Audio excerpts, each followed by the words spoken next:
आज आमी रसुन भर्ता बानिए देखाबो। तार जन्य रसुन छाड़िए निয়েছি, पेঁয়াজ केटे निয়েছি, शुकनो लंका निয়েছি दुटो, फाटिए अल्प बिचिटा बार करे दिয়েছি, कालो जिरे लागबे। तो आमी किभाबे बानाबो रसुनेर भर्ता सेटा आपनारा देखुन। এই রসুনের ভর্তা শীতকালে মাঝে মধ্যে খাওয়া খুব ভালো, কেন কি এটা ঠান্ডা লাগা থেকে মুক্ত করে। যদি কারো খুব ঠান্ডা লাগে তো এটা খেলে ঠান্ডাটা কমে যায়, আর এটা খুব সুস্বাস্থ্যকর। তাহলে আমি কড়াইয়ে প্রথমে অল্প করে তেল দেব। খুব বেশি তেল লাগবে না, এতে অল্পই তেল দেবেন। আর তেলটা গরম হয়ে গেলে আমি লঙ্কাগুলো একটু ভেজে তুলে নেব।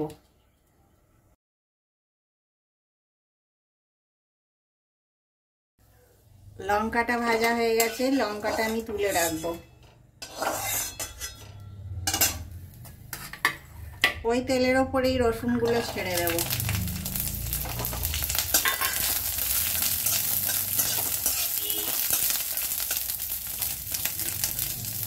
রসুনগুলো সিম আঁচে ভাজতে হবে, আর মাঝে মাঝে এটাকে ঢাকা দিয়ে রাখতে হবে, তাহলে রসুনগুলো একবারে সেদ্ধ হয়ে যাবে।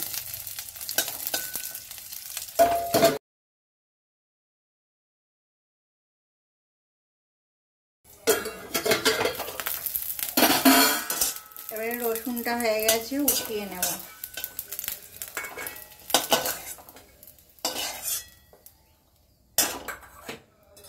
আবার একটু তেল দেব। এই তেলের মধ্যে একটু কালো জিরে দেব। ঠান্ডা লাগাতে কালো জিরেও খুব উপকারী।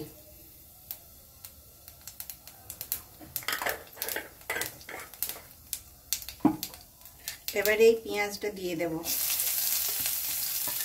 আমায় আপনারা একটুখানি ধনেপাতা কুচি দিয়েও নেড়ে নিতে পারেন।